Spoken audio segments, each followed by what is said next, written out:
పదములు చాలని ప్రేమ ఇది, స్వరములు చాలని వర్ణనిది. పదములు చాలని ప్రేమ ఇది, స్వరములు చాలని వర్ణనిది. కరములు చాపి నిన్ను కౌగలించి పెంచిన కన్నవారి కంటే ఇది మిన్నయైన ప్రేమ.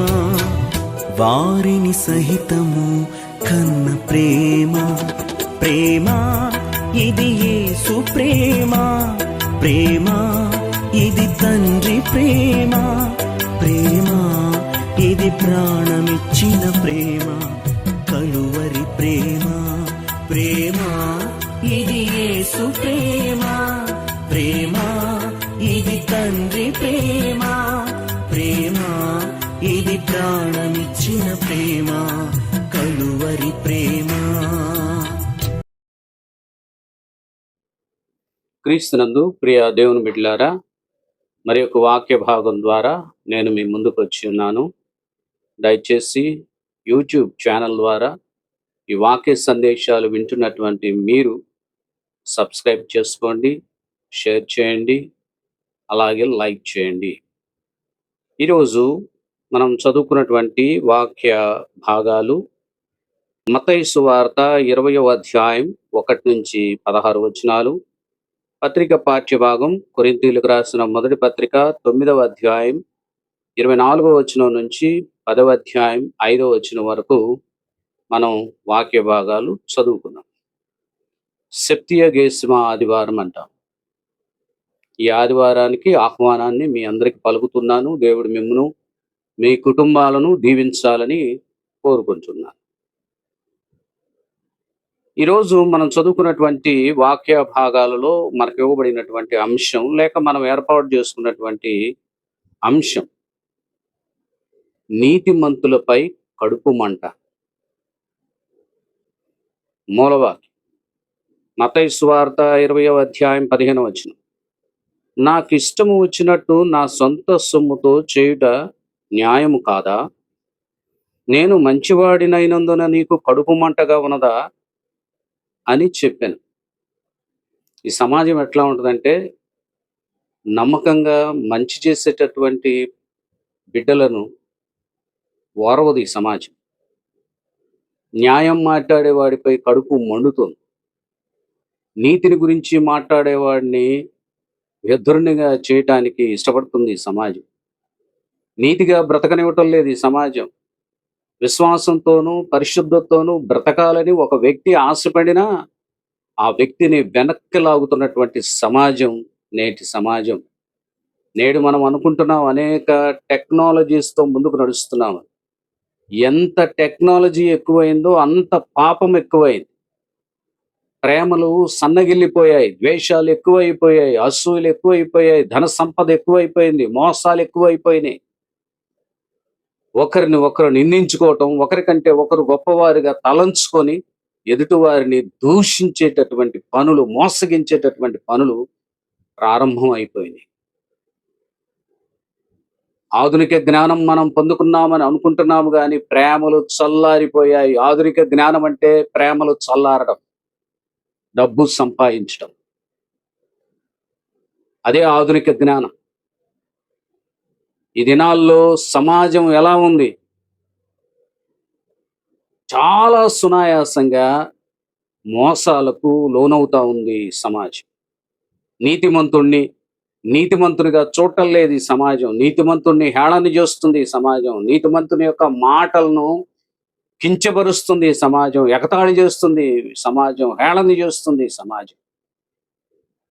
కానీ గెలిచేది ఎవరు? చివరికి గెలిచేది నీతిమంతుడే అని మనకు అర్థమవుతుంది. లోకం కోసం పోరాడి పోరాడి పోరాడి ధనాన్ని సంపాదించి సంపాదించి సంపాదించి చివరికి మట్టిపోలే. నీతిని సంపాదించుకున్నవాడు అన్ని పోగొట్టుకొని నీతి కొరకే నిలబడి, నీతి కొరకే నడిచి, విశ్వాసంతో ముందడుగు వేసినటువంటి వాడికి ఎన్నటికి నీ విజయమే. అదే ఈరోజు వాక్య భాగంలో మనం చూడబోతున్నాం ప్రియులారా. నీతిమంతుడిని చూసి, మంచివాడిని చూసి ఈ లోకంలో అనేక మంది కడుపు మంటతో ఉన్నారు. ఇంకా ఈరోజు మనం చదువుకునబోయేటటువంటి వాక్య భాగంలో ప్రార్థనతో ఎదుగుతున్నటువంటి విశ్వాసులను చూసి, ప్రార్థన తక్కువగా ఉన్నటువంటి అవిశ్వాసులు లేక విశ్వాసులు ఎలాగూ ప్రార్థన కలిగిన వారిని చూసి మండిస్తున్నారో, వారు కడుపు మంటతో ఎలా ఉంటున్నారో ఈరోజు వాక్య భాగంలో చూడవచ్చు. రండి. 2 ముఖ్యమైనటువంటి వచనాలు మనం చూస్తాం. మొదటిది మత్తయి సువార్త 20వ అధ్యాయం 1వ వచనం. ఏలయనగా పరలోక రాజ్యము ఒక ఇంటి యజమానుని పోలి ఉన్నది. అతడు తన ద్రాక్ష తోటలో పనివారిని కూలికి పెట్టుకొనుటకు ప్రొద్దున బయలుదేరి వెళ్ళినట్టుగా మనకు కనపడుతుంది. మత్తయి సువార్త 20వ అధ్యాయం 16వ వచనంలో ఈ ప్రకారమే కడపటి వారు మొదటి వారగుదురు, మొదటి వారు కడపటి వారగుదురు అని చెప్పడం జరిగింది. ఈరోజు మొదటిగా మనం చూడబోతుంది అపజయాలకు కారణం అత్యాశ, వ్యసనాలు, అసూయలు. అవే దానివల్లనే అపజయాలు మనం పొందుతున్నట్టుగా కనపడుతుంది. ఇక వాక్య భాగంలోనికి మనం వెళితే మత్తయి సువార్త 20వ అధ్యాయం 2వ వచనం నుంచి అలాగ మనం చదువుకుంటూ పోతాం రండి. యజమానుడు కూలివారిని పిలవటానికి వెళ్ళాడట. యూదులు ద్రాక్ష తోట అనగానే యూదా సమాజం గుర్తుకొస్తుంది. నూతన నిబంధన గ్రంథంలో దేవుని రాజ్యమే ఒక ద్రాక్ష తోటగా వర్ణించబడినట్టుగా మనకు కనపడుతుంది. ఈ ఉపమానంలో ప్రధాన పాత్ర కూలీలు కాదు, యజమానుడే. యజమానుని యొక్క కరుణ, ఉదార గుణాలు ఇక్కడ మనకు కనపడతాయి. అందుకనే ఉదారుడైన యజమానుడు అని పేరు పెట్టవచ్చు. ద్రాక్ష తోట కాపు కాసి కోతకు వచ్చింది కనుక యజమానుడు కూలీలను కుదుర్చుకొనడానికి సంతకు వెళ్ళినట్టుగా మనకి ఇక్కడ కనపడుతుంది. 6 గంటలకు పిలిచాడు, 9 గంటలకు పిలిచాడు, 12 గంటలకు పిలిచాడు, 3 గంటలకు పిలిచాడు, 5 గంటలకి పిలిచాడు. అంటే వీళ్ళలో మనకు 5 జట్లు కనపడుతున్నాయి. తొలి జట్టు మాత్రం రోజుకి 1 దేనారం చెల్లిస్తానని ఒప్పందం చేసుకున్నట్టుగా మనకు అక్కడ కనపడుతుంది. ఆ రోజుల్లో ఈ 1 దేనారం అనేది ఒక రోజు కూలి. ఆ కూలీని కుదుర్చుకున్నట్టుగా మనకు కనపడతా ఉంది. ఈ మొదటి జట్టు, చివరి జట్టు మాత్రమే ఈ ఉపమానంలో ప్రత్యేకం. ఈ 2 వర్గాలు, ఈ 2 వర్గాల మధ్య ఈరోజు మనం చదువుకున్నటువంటి వాక్య భాగం తిరుగుతూ ఉంటుంది. ఇక వెళదాం. సాయంకాలం చివరి జట్టుతో ప్రారంభించి కూలి చెల్లించడం జరిగింది. చివరి జట్టు వారికి గంట సేపు పనిచేసినందుకే 1 దేనారం చెల్లించారు. కనుక మొదటి జట్టు వారు తమకు ఎక్కువ దొరుకునని వాళ్ళు అనుకోవడం సహజమే అనుకున్నారు వాళ్ళు. కానీ వారికి కూడా 1 దేనారమే ముట్టింది. అందువల్ల వాళ్ళు యజమానునిపై తగువుకు దిగారంట. మేము 12 గంటలు ఎండలో పనిచేశాం, వీళ్ళు 1 గంట చల్లగాలిలో పనిచేశారు, వీరికి మాకు కూలి సమానమేనా అన్నారట. గుర్రానికి గాడిదకి ఒకే ఘాటి కట్టివేయడం ఏమి న్యాయం అని పోట్లాడారంట. కానీ యజమానుడు న్యాయం తప్పనివాడు, ఉదార గుణం గలవాడు. అతడు మొదటి జట్టు వారికి తాను ఒప్పుకున్నంత చెల్లించాడు కనుక న్యాయం తప్పలేదు ఆయన. చివరి జట్టు వారికి కూడా 1 దేనారం చెల్లించాడు. ఎందుకంటే ఆయన దయగలవాడు, ఆయన కరుణ కలిగిన వాడు గనక నిండు వేతనమే వారికి చెల్లించాడు. కారణం ఏంటో తెలుసా? ఈరోజు వాళ్ళకి పని లేదు. 5 గంటలకు వచ్చినటువంటి వాడికి కూడా పని దొరకలేదు. పని కోసం అక్కడే వాడు వేచి ఉన్నాడు. నిజంగా పనికి వచ్చినటువంటి వాడు ఎంతసేపు ఉంటాడు?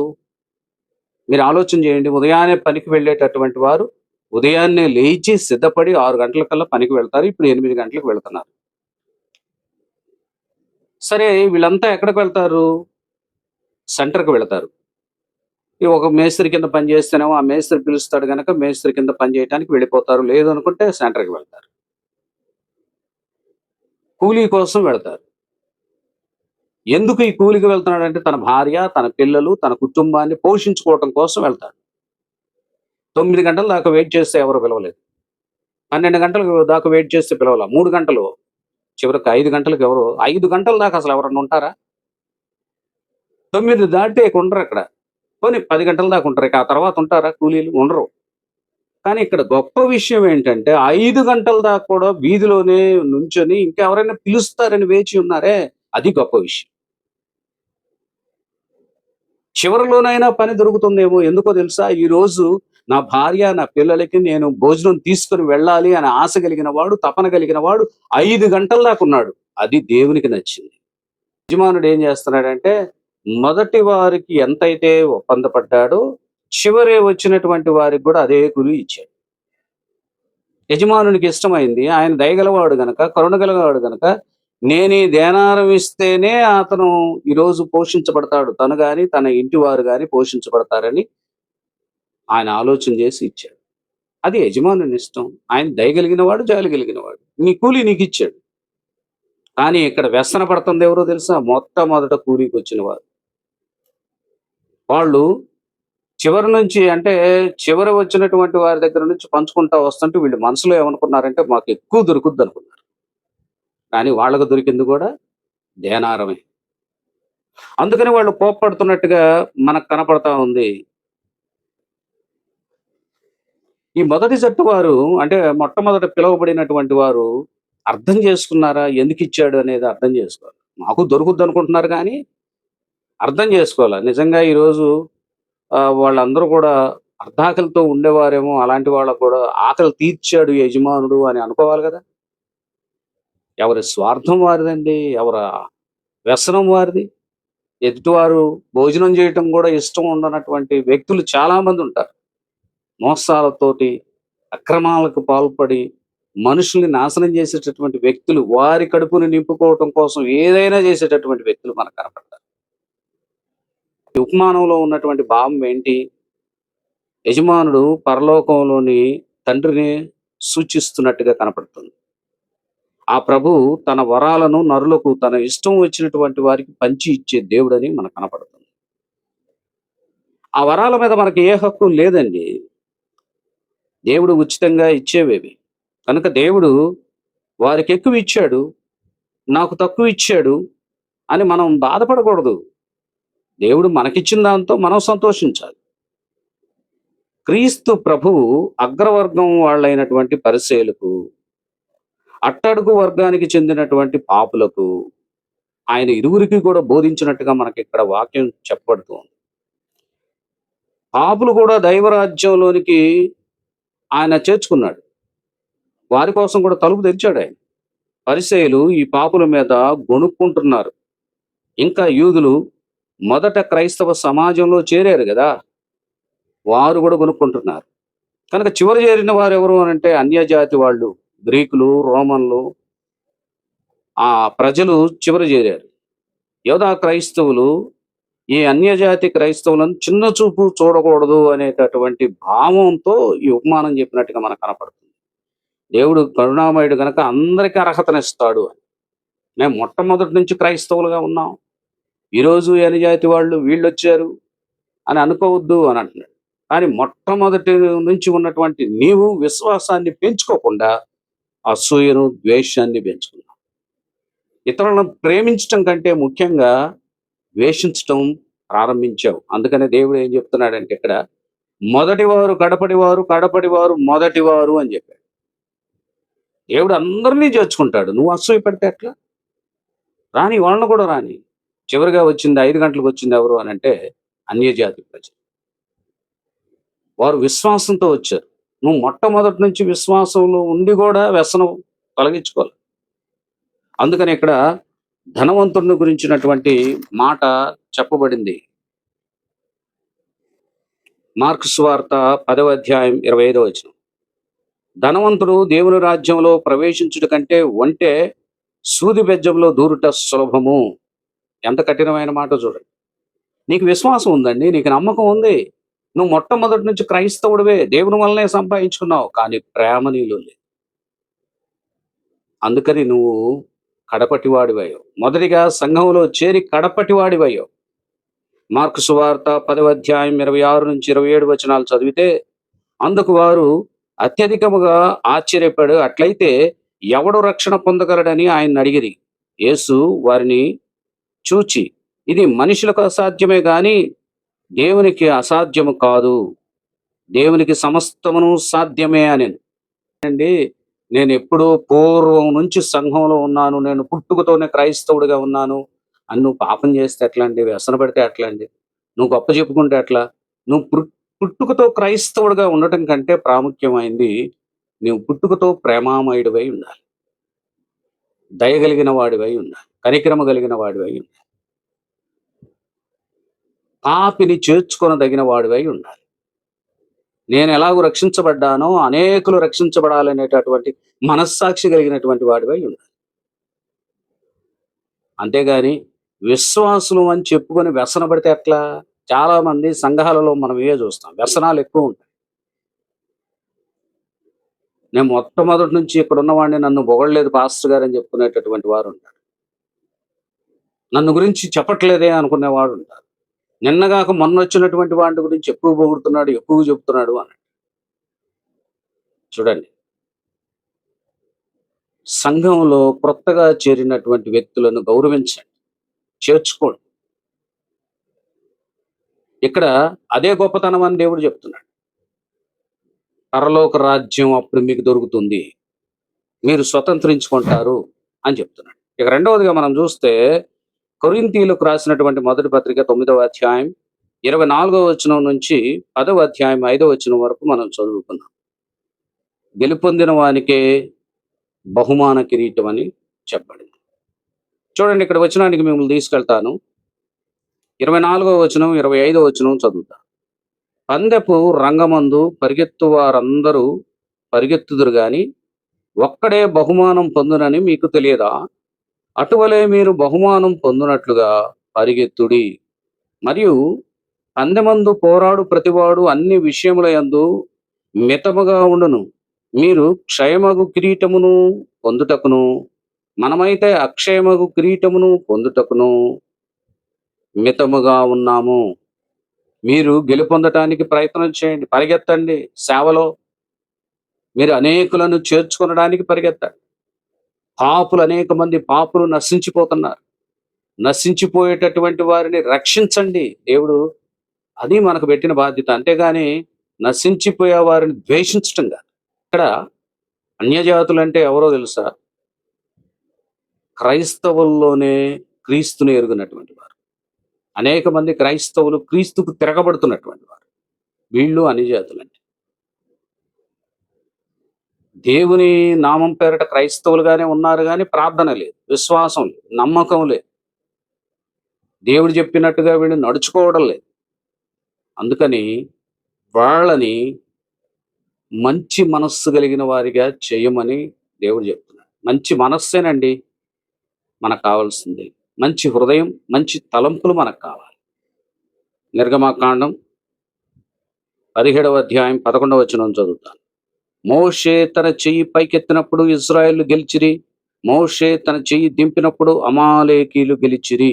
మోషే దైవజన్, న్యాయాధిపతి, ఇశ్రాయేలు ప్రజల్ని నడిపించినటువంటి వాడు, దేవుని ఎంపిక చేయబడిన వాడు, ఇల్లంతట్లో నమ్మకస్తుడైనటువంటి మోషే గారు యుద్ధం జరుగుతూ ఉంటే ఆయన 2 చేతులు ఎత్తాడు. ఈ 2 చేతులు బ్లెస్ చేస్తూ, ఆయన ఇశ్రాయేల్ ప్రజలను బ్లెస్ చేస్తూ ఉండగా, వారి మీద చేతులు ఎత్తి వారిని దీవిస్తూ ఉండగా ఇశ్రాయేల్ ప్రజలు గెలుస్తూ వచ్చారు. ఎప్పుడైతే ఆయన చేతులు బరువెక్కి దింపాడో అమాలేకీలు గెలిచినట్టు కనపడు. అందుకని మరలా చేతులు ఎత్తాడు, అప్పుడు మరలా ఇజ్రాయేల్ గెలుస్తారు.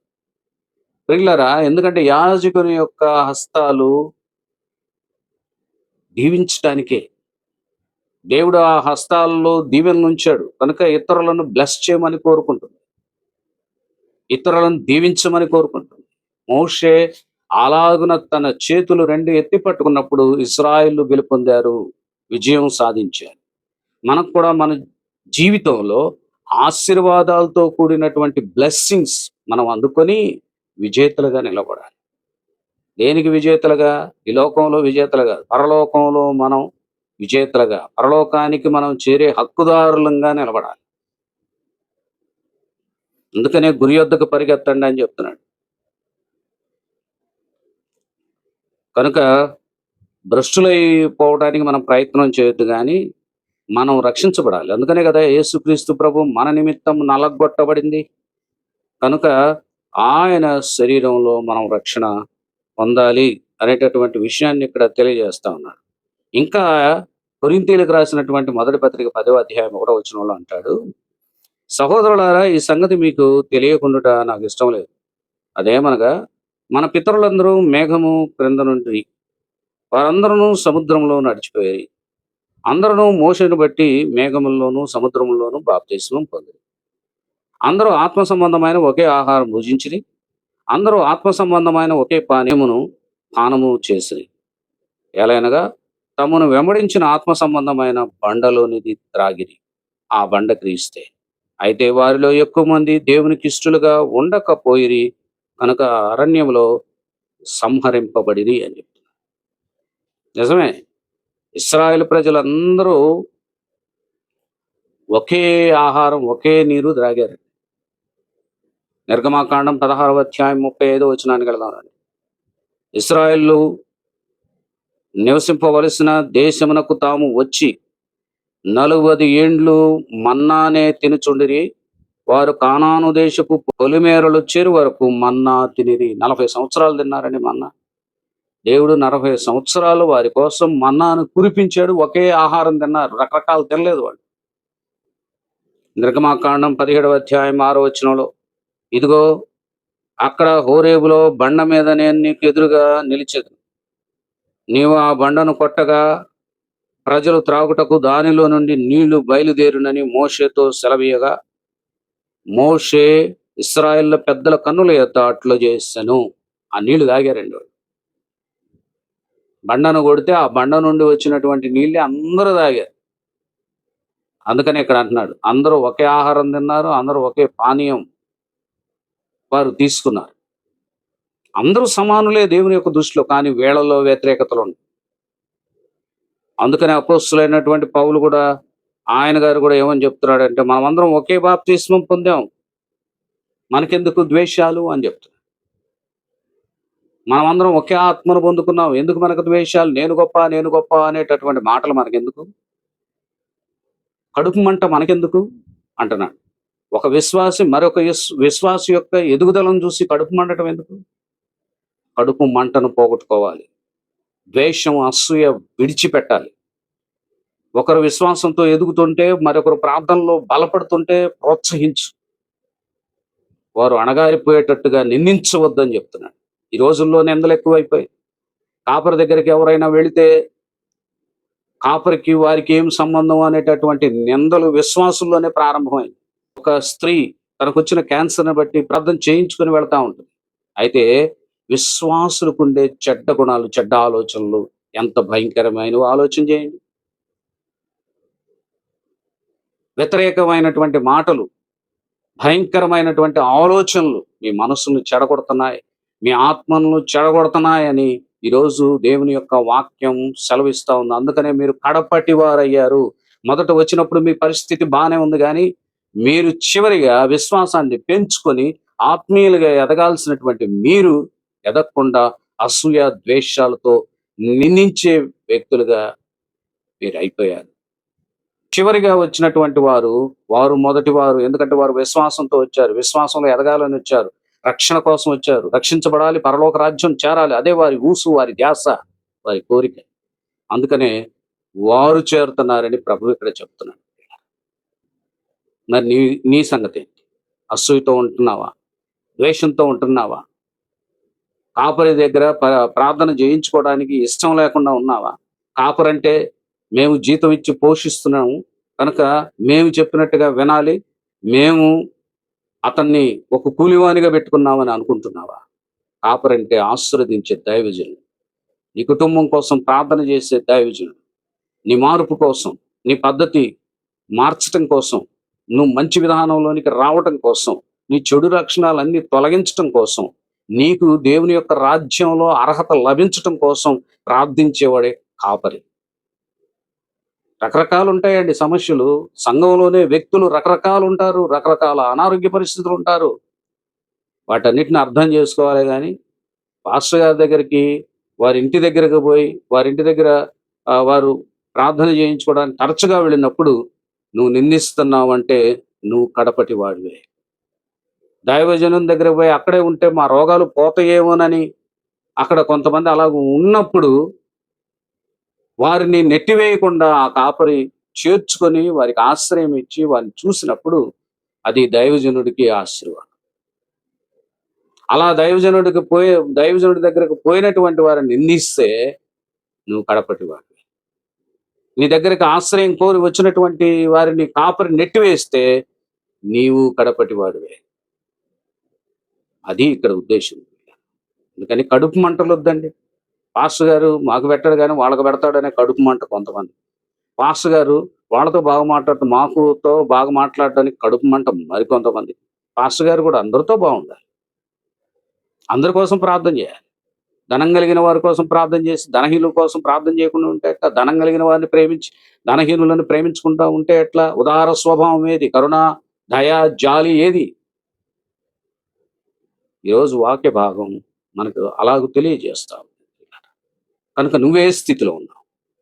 అసూయలు, ద్వేషాలు, ప్రతి చిన్నదాన్ని భూతద్దంలో పెట్టి నీకున్నటువంటి జ్ఞానాన్ని అజ్ఞానంగా చేసుకుని మాట్లాడుతున్నాను. ఆ అజ్ఞానాన్ని తొలగించుకోవడానికి సరైన విశ్వాసంలోనికి రమ్మని దేవుడు పిలుస్తున్నాడు. పాపాన్ని చూడాల్సింది నువ్వుగా, దేవుడు చూస్తాడు పాపం. దానికి తగిన శిక్ష దేవుడు ఇస్తాడు, నువ్వు ఇవ్వలేవు శిక్ష. అవమానించొద్దు, నిందించొద్దు. వారి సమస్యలు ఎలా ఉన్నాయో, వాళ్ళ ప్రాబ్లమ్స్ ఎలా ఉన్నాయో అర్థం చేసుకోవాలి. ఇక్కడ చూసారా, యజమానుడు మాకు ఎక్కువ ఇస్తాడని అనుకుంటున్నారు. ఎందుకు ఇస్తాడు యజమానుడు? మొట్టమొదట ఒడంబడిక ఒప్పందం అయింది కదా, దేనారం ఇస్తానని చెప్పినప్పుడు దేనారం ఇస్తాడు.